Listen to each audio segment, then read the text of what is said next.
এসে পাশে বসে, পায়ে পায়ে কখনো চলে যায় দূর।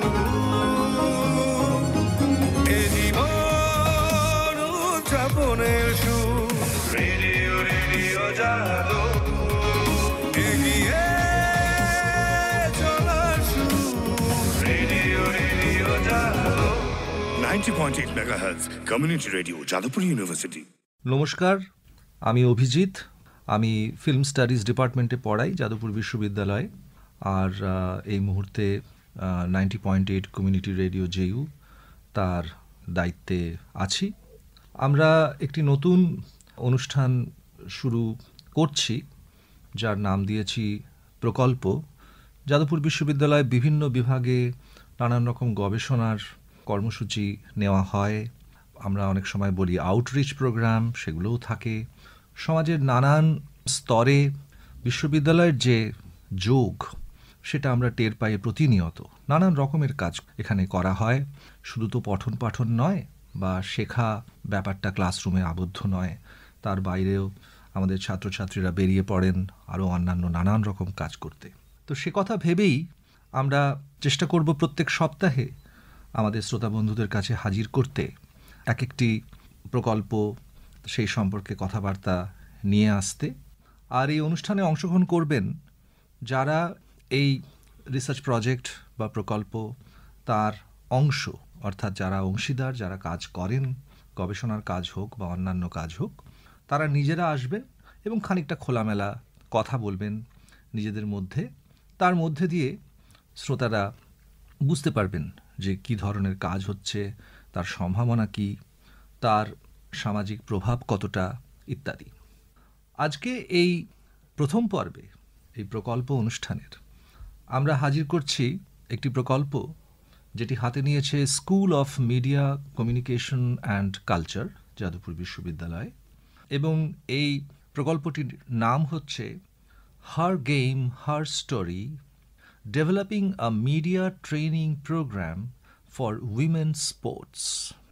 বুঝতেই পারছেন, হার গেম হার স্টোরি, অর্থাৎ যারা খেলাধুলো করেন মেয়েরা, তাদের কথা শোনার একটা খুব বড় উদ্দেশ্য এই প্রকল্পের।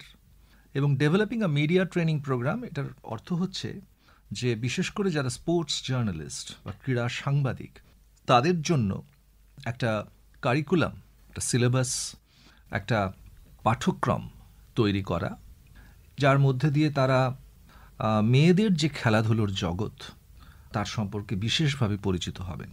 এবং এই খেলাধুলোর জগৎ, আমাদের মনে হয়েছে, আমরা আমাদের প্রস্তাবনাতেও লিখেছিলাম, এই প্রকল্পটি সাপোর্ট করছেন ব্রিটিশ কাউন্সিল।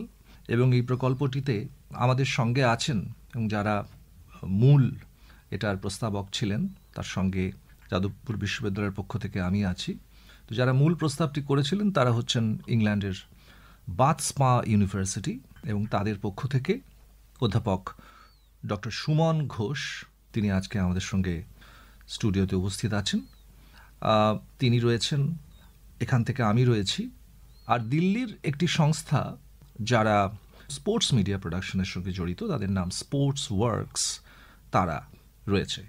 অর্থাৎ এক ধরনের ত্রিপাক্ষিক সম্পর্কের মধ্যে আমরা রয়েছি এবং এই প্রকল্পটি আমরা চালাচ্ছি। এবং প্রস্তাবের সময় আমরা লিখেছিলাম যে চিরাচরিত যেভাবে খেলাধুলোর রিপোর্টিং হয় বা মিডিয়া কাভারেজ হয়, আমাদের মনে হয়েছে যে মেয়েদের খেলাধুলোর ক্ষেত্রে অনেকগুলো বিষয় রয়েছে, সেগুলো সম্পর্কে সচেতন হওয়া দরকার। সেটার সামাজিক, সাংস্কৃতিক, অর্থনৈতিক, রাজনৈতিক দিক যেমন রয়েছে, তেমনি এক্ষেত্রে খুব গুরুত্বপূর্ণ হচ্ছে মেয়েদের শরীর, মেয়েদের শরীরের সামাজিক অবস্থান, এ নিয়ে সাধারণত যে ধ্যান ধারণা, পরিবার থেকে সমাজের সর্বস্তরে যে বাধার সম্মুখীন হতে হয় মেয়েদের খেলাধুলো করতে গেলে। কিন্তু আবার শুধু এই না পাওয়ার গল্প নয়, বা বঞ্চনার গল্প নয়, বা শুধু লড়াই বা অন্যান্য সমস্যার কথা নয়, একই সঙ্গে অনেক কিছু অর্জন রয়েছে। আপনারা সবাই জানেন যে সারা পৃথিবীতে যেমন এর একটা দৃশ্যমানতা বেড়েছে, ভারতেরও কিন্তু প্রচুর খেলোয়াড় এখন বিশ্বের আঙিনায় নিজের জায়গা করে নিচ্ছেন। সব মিলিয়ে আমাদের মনে হয়েছে যে এই সব কিছু নিয়ে আলোচনা হবে, গবেষণা হবে এই 1 বছর ব্যাপী প্রকল্পে। আমরা একটা অনলাইন ডেটাবেস তৈরি করার চেষ্টা করব, যেখানে গবেষক থেকে স্পোর্টস জার্নালিস্ট, পড়ুয়া সবাই সেটার ব্যবহার করতে পারবেন, এবং অবশেষে অবশ্যই আমরা একটি পাঠ্যক্রম তৈরি করতে পারব। যাই হোক, আজকের অনুষ্ঠানে আমরা প্রথমেই স্বাগত জানাই অধ্যাপক সুমন ঘোষকে, আমার সহকর্মী, বাজপা ইউনিভার্সিটিতে উনি পড়ান। অনেক ধন্যবাদ, আপনি আজকে এসছেন। নমস্কার। আমার সঙ্গে আছেন আমাদেরই ইউনিভার্সিটির এক ছাত্রী, তার নাম দ্যুতি ঘোষ, তাকেও স্বাগত জানাই। নমস্কার। দ্যুতি সাহায্য করছেন এই প্রকল্পে, আর দ্যুতি নিজে একজন খেলোয়াড়ও, ওর নিজের কথা নিশ্চয়ই বলবেন। আমরা আজকের আলোচনা বা আড্ডা যাই বলি সেটা একটু শুরু করি। আমি অধ্যাপক ঘোষকে প্রথমে যে প্রশ্নটা করতে চাই সেটা হচ্ছে যে এই প্রকল্প যখন বাজপা ইউনিভার্সিটি হাতে নিল, তার পেছনে মূল ভাবনাটা কি ছিল যদি একটু বলেন। সমস্ত শ্রোতাদের আজকে নমস্কার জানাচ্ছি। এই অনুষ্ঠানের জন্য আমি গভীরভাবে কৃতজ্ঞ যাদবপুর ইউনিভার্সিটির কাছে, এবং যাদবপুর ইউনিভার্সিটির কাছে কৃতজ্ঞতা আমার শুধু অনুষ্ঠান বা এই পরিকল্পনার ক্ষেত্রে বা সূত্রে নয়, তার থেকে আরও অনেক বড় একটা বিরাট বড় সম্পর্ক আছে। এবং আশা করি এই যে পরিকল্পনা আমরা নিয়েছি, যে এই প্রকল্পটি আমরা একসঙ্গে কাজ করছি, যাতে সেটা তার একটা অংশ হয়ে উঠতে পারবে। বাজপা ইউনিভার্সিটিতে আমি বিগত বহু বছর ধরে অধ্যাপনা করি। আমার পড়ানোর ক্ষেত্র হচ্ছে ফিল্ম অ্যান্ড টেলিভিশন। আমি সেখানে বিভাগটির পরিচালনা করি, আমি তার প্রধান। এবং আমরা যে কাজটা করবার চেষ্টা করেছি বিগত কয়েক বছর ধরে, সেটা হচ্ছে একটু নতুনভাবে ভাবা ফিল্ম অ্যান্ড টেলিভিশন নিয়ে কী করা যেতে পারে। এবং সেখানে আমরা একটা নতুন পাঠ্যক্রম চালু করেছি এই অর্থে যে সম্পূর্ণভাবে চালু করা এখনও হয়নি, সেটা হতে চলেছে আগামী সেপ্টেম্বর থেকে। কিন্তু গত বছর কয়েকটি মডিউল তৈরি করে সেগুলিকে চালানো হয়েছে, এবং চালানোটা যে হয়েছে তাতে আমরা জানতে পেরেছি যে পুরো পাঠ্যক্রমটা যখন চালু করা হবে তখন আমরা মোটামুটি তার সম্বন্ধে একটা ধারণা করতে পারবো যে কিভাবে চলবে, কী করলে ভালো হয়, কী করলে ভালো হয় না। তো এই পাঠ্যক্রমটির বিষয় হচ্ছে স্পোর্টস মিডিয়া প্রোডাকশন। এটা একটি 3 বছরের নতুন আন্ডার গ্র্যাজুয়েট প্রোগ্রাম। তো স্নাতক স্তরের ছাত্র যারা, তারা পড়বেন। তাদের মধ্যে অনেকে আছেন তারা ক্রিকেট, ফুটবল, রাগবি, টেনিস এই ধরনের, বা অ্যাথলেটিক্স, যেগুলোকে জেনারেলি কন্ট্যাক্ট স্পোর্টের মধ্যে অথবা track and field based sport বলে, তার মধ্যে ফেলা যায়। আবার অন্যান্য স্পোর্টও আছে, অথবা ই স্পোর্ট আছে। এবং একটা বিরাট বড় ক্ষেত্র আছে, তার মধ্যে প্রোডাকশন একটা অংশ, প্রেজেন্টেশন একটা অংশ, লাইভ স্ট্রিমিং একটা অংশ। সুতরাং তার মধ্যে কিছুটা টেকনোলজিক্যাল দিক আছে, একটা টেকনোলজিক্যাল আন্ডারস্ট্যান্ডিং থাকার দরকার আছে। এবং তার সঙ্গে সেই জিনিসগুলোকে শুধু সম্প্রচার নয়, সম্প্রচার ছাড়াও সেই জিনিসগুলো সম্বন্ধে যে বলা হবে, কি বলা হবে, কোন বিষয়গুলো নিয়ে বলা হবে, কি কি ব্যাপারে তার অডিয়েন্সকে অবহিত করা হবে, সেটা সম্বন্ধে অবহিত হওয়ার আমাদের একটা দায় আছে। এবং সেই দায়টা আমরা সকলের মধ্যে ছড়িয়ে দিতে চাই। যারা ভবিষ্যতে প্রফেশনাল হবেন তাদের মধ্যে আমরা ছড়িয়ে দিতে চাই। এবং সেই কারণে এই পাঠ্যক্রমটা এইভাবে ডিজাইন করা হয়েছে, এবং সেটা করা হয়েছে যে তার মধ্যে আমরা সহযোগিতা পেয়েছি, আমরা ইন্ডাস্ট্রি থেকে সহযোগিতা পেয়েছি, আমরা বিবিসির ইন্ডাস্ট্রি থেকে সহযোগিতা পেয়েছি, মানে বিবিসি বা আইটিভি বা এদের যে বড় স্পোর্টস ডেস্ক, সেখান থেকে স্পোর্টস এডিটরদের কাছ থেকে আমরা সহযোগিতা পেয়েছি। তো এর মধ্যে দিয়ে আমরা এই প্রকল্পটা চালু করি। কিন্তু তার সঙ্গে যেটা দেখি সেটা হচ্ছে ইংল্যান্ডে লায়নেসরা খুব ভালো রেজাল্ট করছেন ফুটবলে, রাগবিতে খুব ভালো রেজাল্ট হচ্ছে, অলিম্পিক্সে অত্যন্ত ভালো রেজাল্ট হচ্ছে, কমনওয়েলথ গেমসে অত্যন্ত ভালো রেজাল্ট হচ্ছে। তো উইমেন স্পোর্টস এই মুহূর্তে শুধু ইংল্যান্ডে না, অনেক দেশে তার একটা বিরাট বড় ক্ষেত্র তৈরি হয়েছে। এবং সেই যে ক্ষেত্রটা, সেই ক্ষেত্রটা শুধু যে দাগ কাটছে তা না, সেই ক্ষেত্রটা সম্বন্ধে একটা বিরাট বড় জনচেতনা তৈরি হচ্ছে। এবং এই জনচেতনাটাকে মানে অগ্রসর করার কাজ আমরা আমাদের এই 3 বছরের আন্ডার গ্র্যাজুয়েট প্রোগ্রামের মধ্যে খুব সিরিয়াসলি নিয়েছি। তা আমার সঙ্গে যারা আসছেন তাদের মধ্যে একজন হচ্ছেন লিজি পাওয়েল। তো লিজি পাওয়েল যেরকম, উনি বেইজিং অলিম্পিয়াডে কাজ করেছেন, উনি হয়তো প্যারিসেই কাজ করবেন, এর মধ্যে কমনওয়েলথ গেমসে প্রোডাকশনের কাজ করেছেন। এবং উনি পিট স্মিথ, আমার অন্য আরেকজন কলিগ যিনি আসছেন, অন্যান্য স্পোর্টের ক্ষেত্রে কাজ করেছেন, টেনিসের ক্ষেত্রে কাজ করেছেন, এবং এই যে একাধারে ইন্ডাস্ট্রির ইনপুট এবং তার সঙ্গে অ্যাকাডেমিক ইনপুট, এই দুটো যোগ করে আমরা এই প্রোগ্রামটা তৈরি করেছি এবং তার মধ্যে উইমেন স্পোর্টস সম্বন্ধে একটা চেতনা আমরা তৈরি করেছি। এই চেতনাটা থেকেই এই ব্রিটিশ কাউন্সিলের প্রজেক্টটার উৎপত্তি, এখানেই তার শুরু। হ্যাঁ, এইটা ডক্টর ঘোষ আপনি খুব ভালো বলেছেন, এবং আমরা জানতে পারলাম যে ইংল্যান্ডের বাথস্পা ইউনিভার্সিটির তরফ থেকে কী ধরনের চিন্তাভাবনা কাজ করেছিল এই প্রকল্প যখন তারা নেন। আমরা যাদবপুর বিশ্ববিদ্যালয়, বাথস্পা ইউনিভার্সিটি এবং স্পোর্টস ওয়ার্কস আমরা সবাই মিলে একসঙ্গে স্বাক্ষর করে এই আবেদনটা করি এবং ব্রিটিশ কাউন্সিল থেকে আমাদের এই প্রজেক্টটি দেওয়া হয়। আর দুটো কথা আপনার কথার মাঝে উঠে এলো, সেটা আমি একটু শ্রোতা বন্ধুদের জানিয়ে দিতে চাই। নিজের পরিচয় উনি দিচ্ছিলেন, সবটা বললেন না। তো সুমন হচ্ছেন আমার অনেক দিনের বন্ধু। এখানে উনি তুলনামূলক সাহিত্য বিভাগে পড়তেন এবং বেশ কয়েক বছর কিন্তু এখানে যাদবপুর বিশ্ববিদ্যালয়ে তুলনামূলক সাহিত্য পড়িয়েছেন। তারপরে উনি বিদেশ চলে যান, ইংল্যান্ডের কয়েকটি বিশ্ববিদ্যালয়ে পড়ান, এখন বাথস্পা ইউনিভার্সিটিতে পড়াচ্ছেন। এটা গেল 1 নম্বর। আর 2 নম্বর, ওর কথায় আরেকটা কথা উঠে এসছে, সেই প্রসঙ্গে বলি। সেটা হচ্ছে আমাদের বাথস্পা ইউনিভার্সিটির তরফ থেকে আরও 2 জন এসে হাজির হচ্ছেন। এলিজাবেথ পাওয়েল, ওনাকে আমরা লিজি পাওয়েল বলে ডাকি, এবং একই সঙ্গে পিটার স্মিথ। ওনারা কেন আসছেন তার কারণ হচ্ছে যে আগামী 1 মার্চ আমাদের একটা সারাদিনব্যাপী আলোচনা সভা হবে যাদবপুর বিশ্ববিদ্যালয় প্রফেসর অনিতা ব্যানার্জি মেমোরিয়াল হলে। School of media communication and culture এটা আয়োজন করছেন, এবং এর সঙ্গে কোলাবোরেট করছেন, সঙ্গে রয়েছে department of physical education Jadavpur বিশ্ববিদ্যালয় এবং স্কুল অফ উইমেন স্টাডিজ। শ্রোতা বন্ধুদের আমন্ত্রণ জানানো রইল, আপনারা আসবেন। 10:30 থেকে সকাল সারাদিনব্যাপী আলোচনা হবে। তাতে অংশগ্রহণ করার জন্য যেমন সুমন এসছেন, তেমনি লিজি পাওয়েল এবং পিটার স্মিথ ওরাও এসছেন, এবং আরও অনেকে এখানে বক্তব্য রাখবেন যদি সময় সুযোগ হয়। এই অনুষ্ঠানের মাঝেই আমি জানিয়ে দেব কারা এখানে বক্তব্য রাখছেন। তো যাই হোক, আমি একটু দ্যুতির কাছে যাই। দ্যুতি ঘোষ দর্শন বিভাগে এমফিল করেছেন এবং এই প্রকল্পতেও আমাদের সহায়তা করছেন। দ্যুতির কাছে আমি যেটা জানতে চাইব যে খেলোয়াড় হিসেবে তুমি তো ছোটবেলা থেকেই খেলাধুলো করেছো এবং বিশেষ করে রাইফেল শুটিং করো, তো তোমার কি সেই অর্থে কোনো বিশেষ অন্তরায় তুমি কি অনুভব করেছো তোমার খেলোয়াড় জীবনে? বাধা বিপত্তির কিছু অনুভব করেছো, নাকি তোমার মনে হয়েছে যে না, এক্ষেত্রে কোনো সেই অর্থে যাকে আমরা বলি ডিসক্রিমিনেশন নিজের হতে পারে বা চোখের সামনে দেখা হতে পারে, সেরকম আমার তেমন কোনো অভিজ্ঞতা নেই। তুমি কি বলবে মেয়ে খেলোয়াড়দের ক্ষেত্রে বিশেষভাবে বিশেষ রকম কিছু ব্যাপার আছে কিনা? প্রথম কথা, আমি যেহেতু বড় হয়ে উঠেছি শান্তিনিকেতনে, সেখানে আমাদের ছোটবেলা থেকে কোনো দিনই সেইভাবে স্পোর্টস ইনফ্রাস্ট্রাকচার ডেভেলপ করা হয়নি।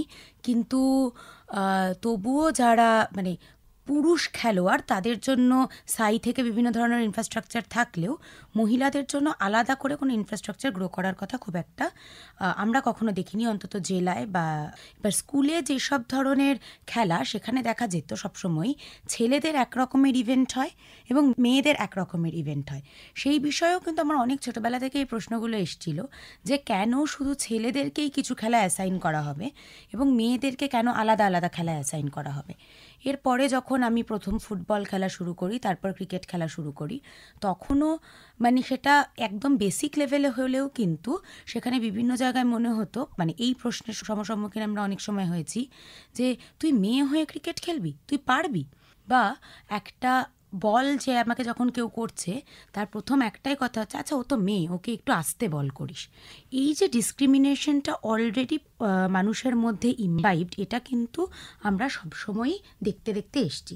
পরবর্তীকালে মানে সেটা তো তখনও আমি প্রফেশনালি স্পোর্টসকে চুজ করিনি, কিন্তু পরবর্তীকালে আমি যখন এখন রাইফেল শুটিং করি, প্রাথমিকভাবে এইটা একটা বড় ব্যাপার লোকের কাছে এসে প্রথম প্রশ্নটাই আর কি আমাকে যেটা জিজ্ঞেস করা হয় যে তুই বন্দুক চালাবি, এটা কতদিন তুই কন্টিনিউ করতে পারবি? কিছুদিন বাদেই তো তোকে একটা পারিবারিক একটা পরিসরের মধ্যে ঢুকতে হবে, তখন কি তোর পক্ষে সম্ভব সেটা কন্টিনিউ করা? কিন্তু এই প্রশ্নটাকে অ্যাড্রেস করা প্রয়োজন বলেই আমি ভীষণভাবে বোধ করি যে একজন মহিলা সে পরবর্তীকালে অনেক হিন্ড্রেন্সেস ফেস করেও কিন্তু সে একটা সময় নিজেকে প্রতিষ্ঠা করবার চেষ্টা করে একটা স্পোর্টসের লাইনে। এবং আমি আমার পার্সোনাল স্ফিয়ারে যখন এখন আমি প্র্যাকটিসে যাই, এখানেও আমি দেখি যে ছেলেরা যে ধরনের সাপোর্ট পায় ফ্যামিলি থেকে এবং মেয়েরা যে ধরনের সাপোর্ট পায় সেটার মধ্যেও কিন্তু একটা বড় বায়াস আছে।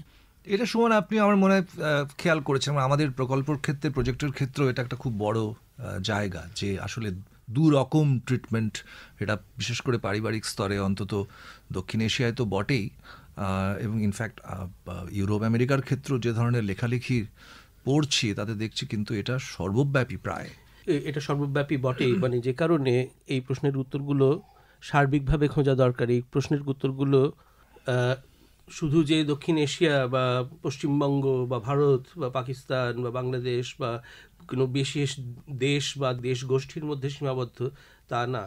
এই অন্তরায়গুলো পেরোতে হয় মহিলা অ্যাথলিটদের, মেয়ে অ্যাথলিটদের এই অন্তরায়গুলো পেরোতে হয়। স্পোর্টসের ব্যাপারে তো অনেক রকমের সমস্যা, তার মধ্যে একটা তো হচ্ছে ইনফ্রাস্ট্রাকচারের সমস্যা, যেটা দ্যুতি তুমি বললে। ইনফ্রাস্ট্রাকচারের সমস্যাটা বিরাট। দ্বিতীয় হচ্ছে কে কোনটা খেলবে। হ্যাঁ, এই খেলাটা ছেলেদের, ওই খেলাটা মেয়েদের, এই যে তারতম্যের যে জায়গাগুলো। এবং এটা হয়তো বৃহৎভাবে যে আচ্ছা মেয়ে যখন তখন স্কুল মাস্টারি করলেই ভালো, কিছু কাজ মেয়েদের জন্য নয়, তো মানে সেই বৃহত্তর আমার ধারণা যে লিঙ্গ রাজনীতি তার থেকেই হয়তো খানিকটা বোঝা যায়। তবে এটাও ঠিক, ডেজিগনেটেড রোলস। তবে এটাও ঠিক যে এই যে মেয়েদের আইপিএল এর যে ইকুইভ্যালেন্টটা যেটা তৈরি হয়েছে, এক ধরনের টেলিভিশন স্পেকটেটর স্পোর্টের মধ্যে দিয়েও একটা সচেতনতা এখন তৈরি হচ্ছে। নিশ্চয়ই সেটা আমার মনে হয় দৃশ্যমানতা বেড়েছে। একটা জিনিস তো দরকার, যে একটা চেঞ্জ দরকার, সেটা হয়তো আমরা সবাই বুঝি, কিন্তু সেই চেঞ্জটা কোনো একটা কাজের মধ্যে দিয়ে হবে না। অনেকগুলো কাজ, অনেকগুলো সমবেত কাজ বিভিন্ন দিক থেকে এই সিস্টেমটার প্রতি আঘাত হানবে এবং তার মধ্যে দিয়ে পরিবর্তন, যে পরিবর্তনটা আমরা দেখতে চাই, সেই পরিবর্তনটা আসবে। পরিবর্তনটা কোনো একটা দিক দিয়ে আসবে না। তো এই প্রজেক্টটা একটা দিক। Television coverage of women's cricket league যেটা দেখতে পাচ্ছি আমি, আমার সেটা দেখে আমার যেটা ইন্টারেস্টিং মনে হলো যে হ্যাঁ, এটার হয়তো একটা ডেফিনেটলি একটা মার্কেট বেসড দিক আছে। আমি বলতে পারি যে না, মার্কেট লজিক থেকে করা হয়েছে যে টেলিভিশনে সবসময় স্পোর্ট দরকার, ক্রিকেট দরকার, তো সেটাই এটার হয়তো উৎস। কিন্তু তার একটা ফলপ্রসূ দিক আছে। ওকে, কিন্তু তার জন্য তার থেকে যেটা হবে সেটা হচ্ছে ইনফ্রাস্ট্রাকচারটা হবে, কেননা ইনভেস্টমেন্টটা হবে। এবং শুধু তাই নাই, রিসেন্ট টাইমে যে বড় বড় গ্লোবাল খেলাতে মহিলারা যেভাবে ভালো পারফর্ম করছে, সেটা আমার মনে হয় আরও বেশি মহিলাদেরকে সাহস যোগায় যে তারা পরবর্তীকালে এই দিকে একটা নিজেদের কেরিয়ার ভাবতে পারে, বা তাদের, আমার মনে হয় এটা একটা খুব বড় ইনস্ট্যান্স হয়েছে স্পেসিফিক্যালি ভারতবর্ষের ক্ষেত্রে। তো এটা ভীষণভাবে কারণ আজকালকার গ্রামের মেয়েরা কিন্তু অনেক বেশি সচেতন। তারা কিন্তু দেখা যাচ্ছে পরবর্তীকালে খেলাটা কন্টিনিউ করার অন্তত চেষ্টাটুকু করছে। কতটা পারছে সেটা আলোচ্য বিষয়, কিন্তু চেষ্টাটা এখন কিন্তু অনেক বেশি বলে আমার মনে হয়। এবার এখানে আরেকটা কথা বলি, সেটা হচ্ছে যে গ্রামের মেয়ে বললেন না যে আরবান রুরাল ডিভাইড আছে, সেটা অবশ্যই একটা বড় আরবান রুরাল ডিভাইড আছে। তার একটা কারণ হচ্ছে যে আরবান স্পেসে যারা বড় হয় তারা জানে চাকরির ক্ষেত্রগুলো কি, তাদের পড়াশোনার যে জায়গাটা, তাদের জেনারেলি তাদের ট্রেনিংয়ের যে জায়গাটা, সেটা কিন্তু সেই কথাগুলো মাথায় রেখে বা ভবিষ্যৎ ক্যারিয়ারের কথা মাথায় রেখে তাদের একটা চলার পথ তাদের অটোমেটিক্যালি তৈরি হয়ে যায়, কারণ সেটা আরবান স্পেস। আরবান স্পেসের আরেকটা সমস্যা হচ্ছে যে স্কুলগুলোর সবকটার খেলার মাঠ থাকে না। তো আরবান রুরাল ডিভাইডটার স্পোর্টিংয়ের ক্ষেত্রে একটা আলাদা ইম্প্যাক্ট আছে, সেটা কিন্তু মাথায় রাখতে হবে। যেটা খুব ইন্টারেস্টিং সেটা হচ্ছে যে রুরাল সোসাইটি থেকে যদি আমি আসি, সেক্ষেত্রে আমি দেখে নেব যে খেলা হচ্ছে আমার বাঁচবার পথ, এবং সেটা কিন্তু একটা বিরাট বড় সম্ভাবনার রাস্তা তৈরি করে দিতে পারে। সেটা যে কারণে এখন মানে নানান প্রান্ত থেকে, প্রান্তিক মেয়েরা বিশেষ করে, তারা কিন্তু একেবারে সেই ভেতর থেকে, সবসময় যে শহর থেকে উঠে আসছে তা না। বিশেষ করে অ্যাথলেটিক্সে ভারতে তো দেখাই যাচ্ছে যে মেয়েরা যারা আসছে তার মানে আদিবাসী পরিবার বা একদম প্রত্যন্ত গ্রাম থেকে উঠে, এবং তারা খুব ভালো করছেনও বটে, এটা একটা ঠিক। তবে একটা কথা আমার শুধু মনে হয় যে মানে সেটা আমি সম্পূর্ণ একমত যে এই ভিজিবিলিটির কারণে, দৃশ্যমানতার কারণে যেগুলোকে আমরা প্রতিষ্ঠান বলি, এমনকি ক্রীড়া সংস্থাগুলো, তারা কিছুটা জায়গা করছে। যেমন বিসিসিআই সম্প্রতি ম্যাচ ফির ক্ষেত্রে যে ডিসক্রিমিনেশনটা ছিল ক্রিকেটে, সেটা মেয়েদের আর ছেলেদের মধ্যে একটা সাযুজ্য আনার চেষ্টা করেছে এবং করবে বলে বিবৃতি দিয়েছে। কিন্তু খুবই গুরুত্বপূর্ণ একই সঙ্গে সেটা হচ্ছে যে গ্রেডেশন প্রথার ক্ষেত্রে কিন্তু এই মানে যে সিস্টেমটা, সেখানে এই সাযুজ্যটা তারা কথা কিন্তু এখনো বলেনি। সেটাও আবার খানিকটা ভাবতে হবে। সেটা হচ্ছে যে মানে কোথাও একটা হায়ারার্কিটা রেখেই তারই মধ্যে কিছুটা লাইসেন্স দিলাম, একটা অর্জন, কিন্তু আবার খুব ফান্ডামেন্টাল যে ইন্টারভেনশন হলো, মূলগত কোনো একটা তফাৎ হলো, তাও হয়তো নয় একই সঙ্গে। কিন্তু এটা ঠিকই আমার মনে হয় যে দুজনেই যেটা বলছেন আপনারা, যে এই দৃশ্যমানতার কারণে এবং সে বাজারের কারণে হতে পারে, কিন্তু কোথাও একটা ফ্যান্ডম সবচেয়ে বড় কথা। এবং আমি যাদবপুর বিশ্ববিদ্যালয়ে কয়েকজনের সঙ্গে কথা বললাম, এটার সূত্রেই দেখলাম যে মহিলা ক্রিকেটের ট্র্যাডিশনালি যে পুরুষ ক্রিকেটের ফ্যান্ডম, যেখানে পুরুষরাই বেশি, তাদের একটা অংশ কিন্তু মহিলা ক্রিকেট দেখা শুরু করেছে, 1 নম্বর। 2 নম্বর হচ্ছে যেটা দ্যুতি বলছিল, সেটা হচ্ছে যত সাফল্য আসবে তত ভিজিবিলিটি বাড়বে, আর তত কোথাও একটা একদিকে যেমন টাকাটা ওখানে ঢুকছে, আর অন্যদিকে আবার তারা খানিকটা জায়গা দিতে সমর্থ হবেন। একটা জিনিস আমি একটু দ্যুতিকে জিজ্ঞেস করি, সেটা হচ্ছে যে কারণ শরীর একটা খুব বড় জিনিস, এবং ইদানিংকালে, ইদানিংও নয়, অনেকদিন হলো আমাদের এখানে দ্যুতি চাঁদের কথা আমরা জানি, যেটা একটা হেটেরোসেক্সুয়াল ফ্রেমওয়ার্ক থেকে বেরিয়ে অন্যান্য যে যৌন পরিচয় রয়েছে, স্পোর্টসের ক্ষেত্রে অনেকেই কিন্তু এটা পাবলিকলি ডিক্লেয়ার করে অনেক রকম একটা সমাজ ব্যবস্থা, অনেক রকম সমস্যা হলো, সে নিয়ে বিতর্ক হলো, কোর্টে কেস হলো, তাকে প্রমাণ দিতে হলো। এটা যেমন একই সঙ্গে ঠিক, কিন্তু কোথাও কিন্তু দ্যুতি চাঁদ যেটা করলেন সাহস করে, এবং তার হয়ে যিনি লড়াই করেছিলেন, আমি বলতে পারি পয়সনী মিত্রের কথা, যিনি আমাদের 1 তারিখের সভার কিনোট অ্যাড্রেস দিচ্ছেন, বর্তমানে director and trustee centre for sports and human rights Geneva.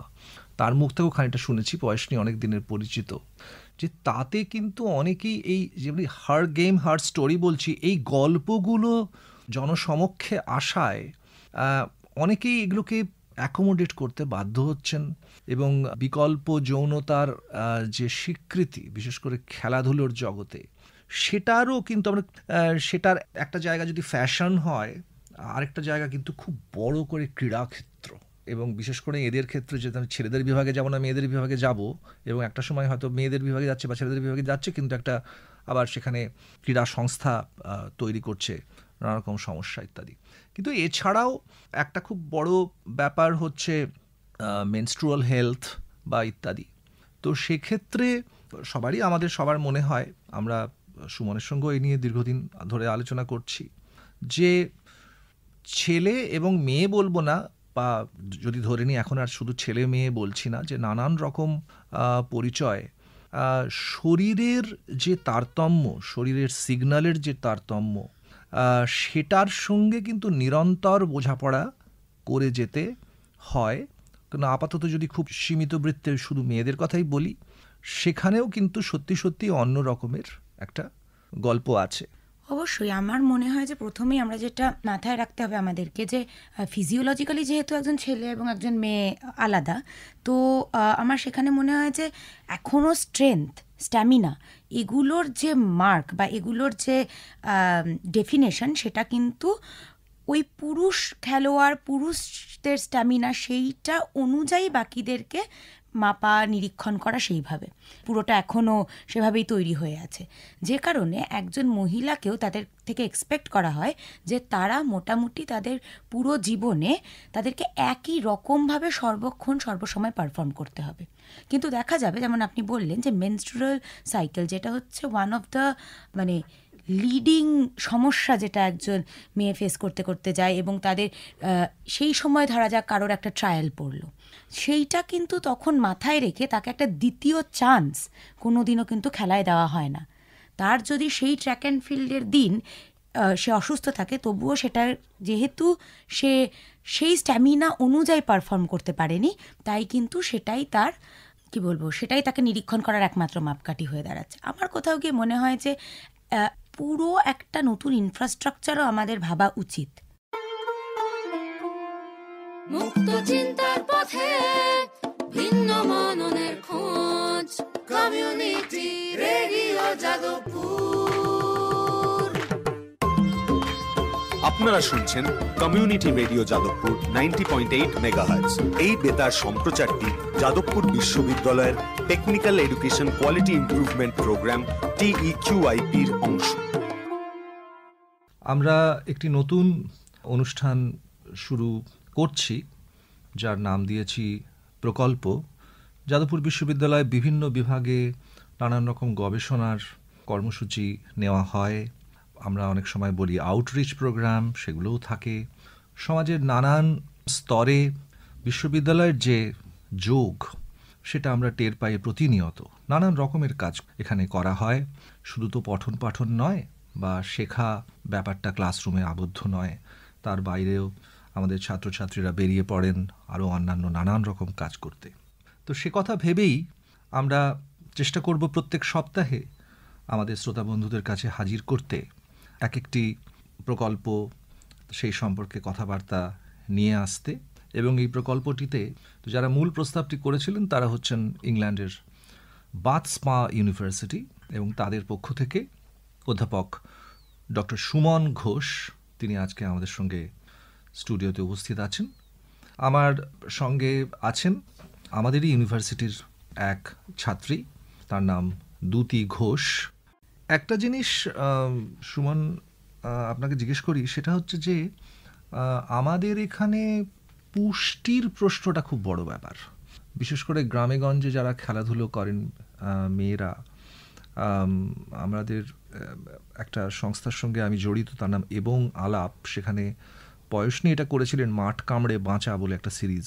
সেখানে একেবারেই প্রত্যন্ত গ্রামের মেয়েরাও তারা আসতেন এবং তারা নিজেদের কথাবার্তা বলতেন। দুটো কথা খুবই বলেছেন। একটা হচ্ছে খাওয়া দাওয়ার ব্যাপার, যেমন এটা সত্যিই একটা শ্রেণীর সঙ্গে সম্পর্ক আছে। আমি কোন পরিবারে জন্মেছি, সেখানে কি ধরনের খাওয়া দাওয়া, এবং এটা গ্রাম শহর নিরপেক্ষভাবেও, গ্রামেও একটা খুবই সম্পন্ন পরিবার থাকতে পারে, তাদের এক ধরনের খাওয়া দাওয়া। কিন্তু দরিদ্র পরিবারে পুষ্টি, নিউট্রিশনের একটা জায়গা, এটা একটা। আর আরেকটা ওরা বলছিলেন, শ্রোতাবন্ধুদের জানার জন্য বলছি, সেটা হচ্ছে যে পোশাকের ব্যাপার। মানে এটা আমরা হয়তো অনেক সময় শহর বা আধা শহরে অতটা টের আমরা পাই না, কিন্তু খুব প্রত্যন্ত জায়গায়, মুর্শিদাবাদে মিলনতারা খাতুন বলছিলেন, তিনি কোচিং করান, যে এই হাফ প্যান্ট পরে মেয়েরা খেলবে, এইটা একটা খুব বড় সামাজিক অন্তরায়, টিপ্পনি শুনতে হয়। এবং বাইরে সেই পোশাক পরে বেরোলে এটা নিয়ে একটা প্রায় সবাই যারাই আসছেন তারা বলছেন ইত্যাদি। ইউরোপের বা ইংল্যান্ডে যেখানে আপনি দীর্ঘদিন আছেন, সেখানকার কোনো বিশেষ সমস্যা বা কোনো বিশেষ রকম জিনিসটা শুরুতে আপনি একদম সঠিক কথা বলেছেন যে এগুলো কোনোটাই দেখা যাবে যে মানে বৃহত্তর অর্থে যদি কনজারভেটিভ বা কনজারভেটিজম বলি, সেটা নানান জায়গাতে নানানভাবেই আছে। এই ধরনের সামাজিক সমস্যা কি ওখানে আছে? বা পুষ্টিটা শুধু সামাজিক নয়, তো আর কি ধরনের সমস্যা ওখানে আছে, বা সামথিং যেটা আমরা বলতে পারি হয়তো টিপিক্যালি ওখানকার, বা হয়তো এইগুলো ওখানেও আছে, সেটা কীরকম? যদিও ইউরোপ বা ইংল্যান্ড শুধু নয়, আপনার ভারত, পশ্চিমবঙ্গের সঙ্গে একই রকম যোগাযোগ, নিশ্চয়ই সেটার কথাও বলতে পারেন, কিন্তু ও দেশের কথা আমরা খানিকটা একটু জানতে আগ্রহী আর কি। একটা জিনিস আছে, এবং সেটা আমার একদম গোড়াতে, একেবারে গোড়ার দিক থেকে যখন দেখি প্রথমে, ওখানে আমি তো এখানে ছাত্র পড়িয়েছি বেশ কয়েক বছর, তারপরে ওখানে গিয়েছি, ওখানেও ছাত্র পড়িয়েছি, আজ বিগত অনেক বছর হয়ে গেল। তো একটা জিনিস যেটা দেখি, সেটাকে ইংরেজিতেই বলতে হয় কনফিডেন্স। এবং সেই কনফিডেন্সটা একটা সামাজিক কনফিডেন্স। সেই কনফিডেন্সটার একটা দিক হচ্ছে মেন্টাল বা ইমোশনাল, কিন্তু অন্য একটা দিক আছে, সেটা হচ্ছে ফিজিক্যাল। এবং এই ফিজিক্যাল কনফিডেন্স, নিজের বডি, নিজের শরীর সম্বন্ধে কনফিডেন্ট ফিল করা, সে শরীর আমার গড়ন যাই হোক না কেন, তার সম্বন্ধে কনফিডেন্ট ফিল করা বা তার সম্বন্ধে কোনো সংকোচ বোধ না করা অত্যন্ত জরুরি। সেই যে জরুরি যে ব্যাপারটা, সেটা কিন্তু আমি যেটা দেখেছি ব্রিটেনের স্কুলে, এবং আমার ধারণা ইউরোপের অনেক দেশে স্কুল থেকে তাদের মধ্যে সেই কনফিডেন্সটা তাদের ফিল করতে দেওয়া হয়, এবং সেটা একটা খুব বড় জিনিস। শরীর নিয়ে সূচিবায়ুটা যেটা নিজেই নিজের মধ্যে ঢুকিয়ে ফেলেছি, সেটা কে বেশি লম্বা, কে বেশি চওড়া, কে বেশি, কার হাড় কত বড় শক্ত, অমুক তমুক, এই যে জিনিসগুলো, এর বাইরে বেরিয়ে গিয়ে ভাবনা চিন্তা করা যে নিজের শরীরটা আমার এবং তার সম্বন্ধে সেটা আমার সত্তার একটা অংশ এবং সেটা আমার যে পরিচয় তার একটা বড় অংশ এবং সেটা সম্বন্ধে আমার অন্য কোনো গর্ব না বোধ করার কোনো কারণ নেই, এইভাবে যদি বলি। ঠিক, এই বোধটা কিন্তু একটা খুব বড় বোধ, এটা খেলাধুলোর ক্ষেত্রে কিন্তু পার্টিকুলারলি খুব বড় বোধ। এবং এটা আপনি যখন ওখানে গেলেন তখন এটা চোখে পড়ার মতন তফাৎ চোখে পড়ার মতো মনে হয়েছে। এটা আমার মনে হয়েছে চোখে পড়ার মতন তফাৎ। তবে এটাও জানি যে আমি তো অনেক বছর ওখানে, তার মধ্যে দেশ তো কোথাও বদলানো বন্ধ হয়ে যায়নি, সুতরাং হয়তো এখানেও সেই বোধটা আমাদের সময়তে আমরা যখন স্কুলে পড়তাম তখন ততটা এগুলোর উপরে যে জোর দেওয়া হতো তা নয়, মানে এগুলো নিয়ে খুব একটা কথা বলা হতো তাই নয় আর কি। মানে তখন পড়াশোনা করতে হবে, সেই বাংলা গানে যেরকম আছে যে আইদার তুমি এক্কা দোক্কা খেলবে, তা না হলে তোমার স্কুলের পড়া আছে, পিঠে ব্যাগ ঝোলানো আছে, এই সমস্ত আছে। It's an either or. হ্যাঁ, যতক্ষণ তুমি ততক্ষণ খেললে, তারপরে যখন থেকে তোমার স্কুলে যাওয়া হলো তখন থেকে খেলা বন্ধ, সব শেষ। তো এই যে ব্যাপারটা, খেলাটা যে বড় হওয়ার একটা অঙ্গ, নিজের শরীরকে গঠন করা একটা বড় হওয়ার অঙ্গ, বা নিজের সার্বিকভাবে বেড়ে ওঠার মধ্যে শরীরটা যে একটা খুব বড় অংশ, এগুলো নিয়ে ভাববার যে একটা স্ট্রাকচার্ড ওয়ে, অভিভাবকেরা নিজেদের মতন করে হ্যাঁ এখানে খেলাতে পাঠালেন, সেখানে খেলাতে পাঠালেন, আমি বলছি স্ট্রাকচার্ড ওয়েতে সেটা করা।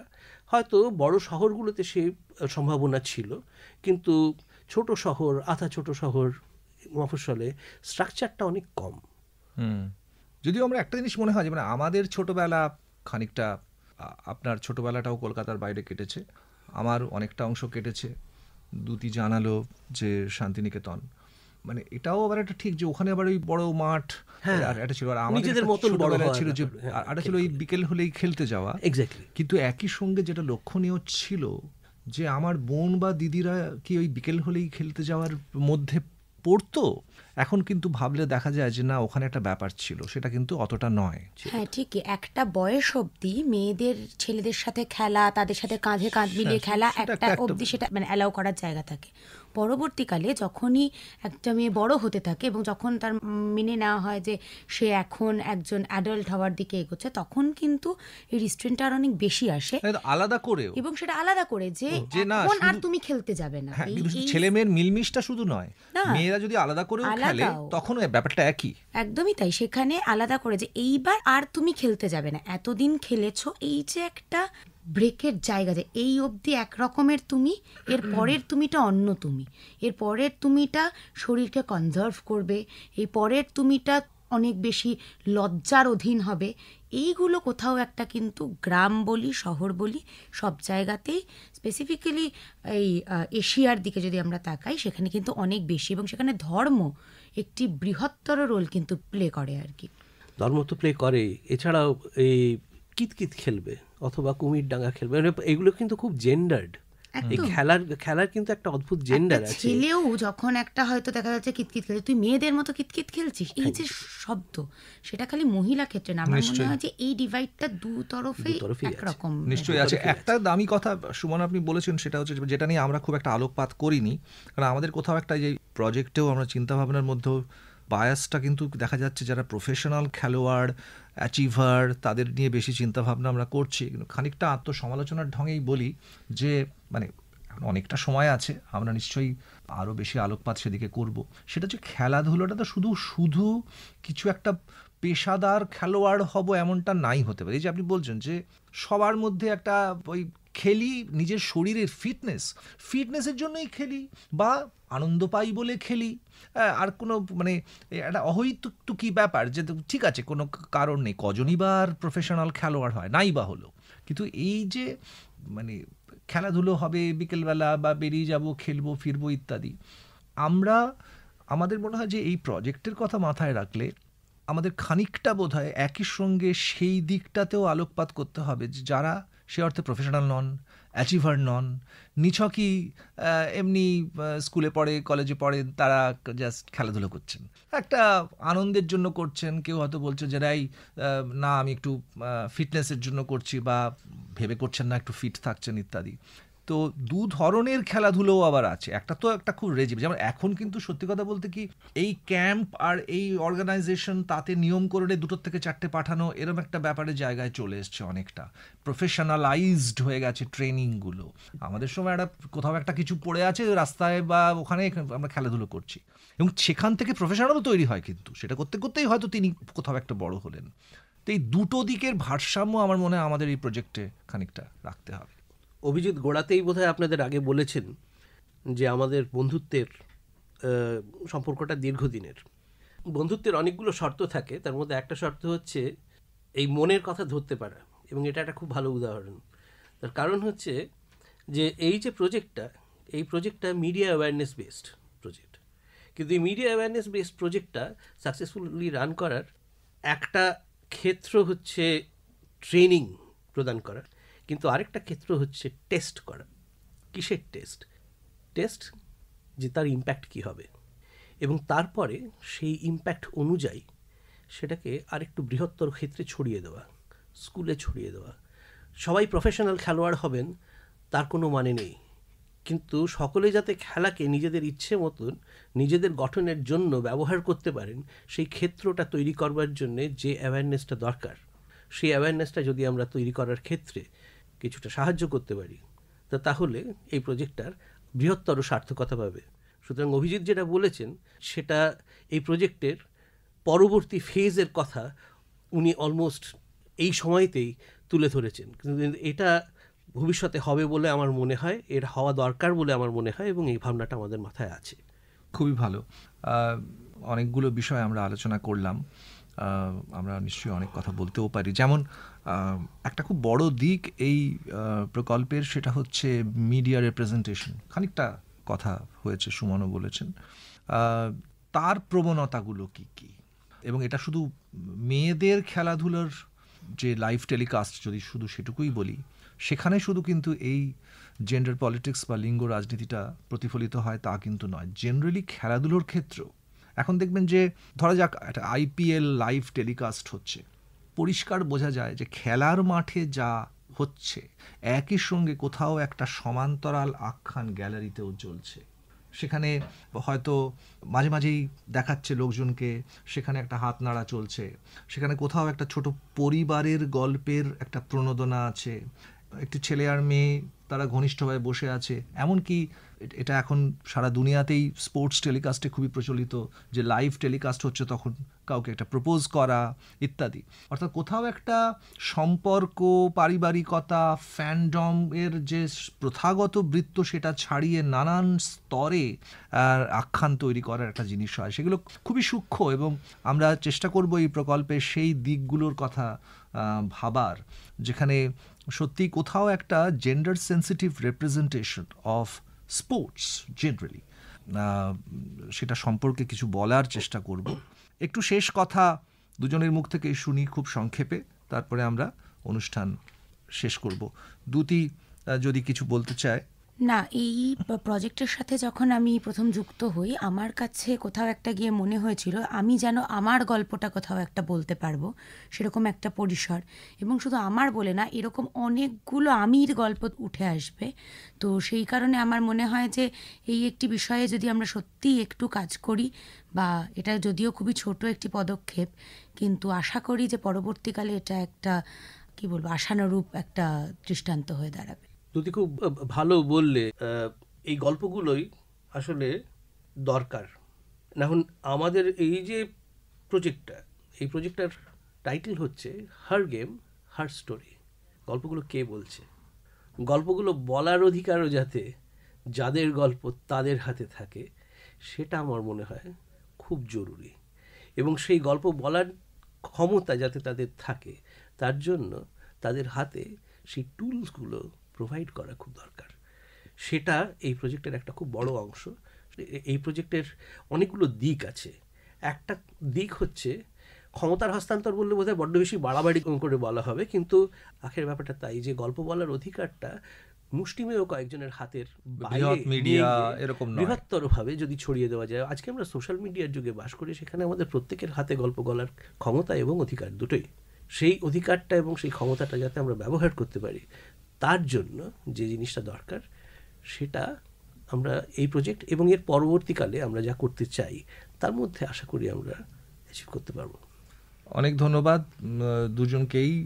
অধ্যাপক সুমন ঘোষ, যে ফিল্ম অ্যান্ড টেলিভিশন ডিপার্টমেন্ট তার প্রধান, বাথস্পা ইউনিভার্সিটি ইংল্যান্ডের, এবং দ্যুতি ঘোষ দর্শনের এমফিল করেছে যাদবপুর বিশ্ববিদ্যালয় থেকে এবং রাজ্য স্তরের রাইফেল শুটার।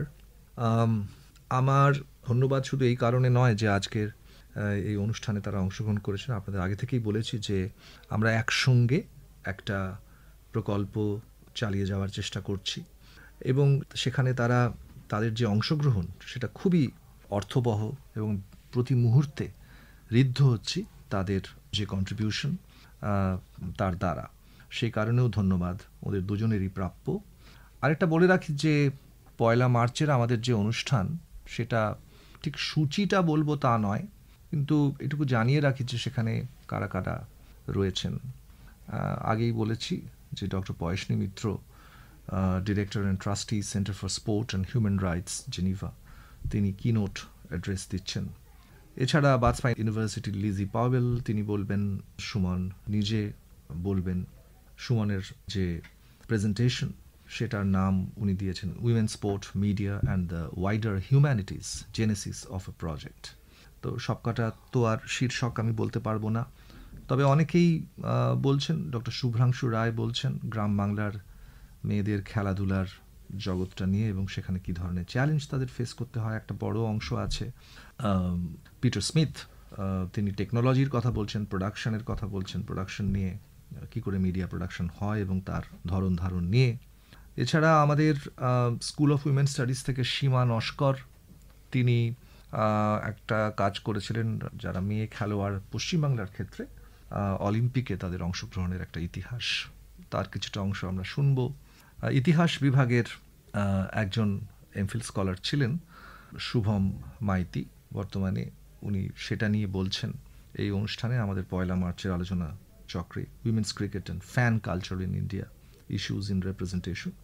এছাড়া আমরা যাদবপুর বিশ্ববিদ্যালয়ে যেসব মেয়েরা খেলাধুলো করে তাদেরকে নিয়েও একটা প্যানেল করছি। সেখানে বলছেন আমাদের দৃকপ্রিয়া পাল যিনি রোয়িং করেন, তেজস্বিতা প্রধান যিনি আমেরিকান ফুটবল খেলেন, দ্যুতি নিজেও বলবেন। এছাড়া স্কুল অফ উইমেন স্টাডিজের যারা শিক্ষক আছেন, ফিজিক্যাল এডুকেশনের যারা শিক্ষক আছেন, doctor Ashis Pal, school of women স্টাডিজের পক্ষ থেকে প্রফেসর ঐশিকা চক্রবর্তী বা ডক্টর নন্দিতা ধাওয়ান তারা অংশগ্রহণ করছেন।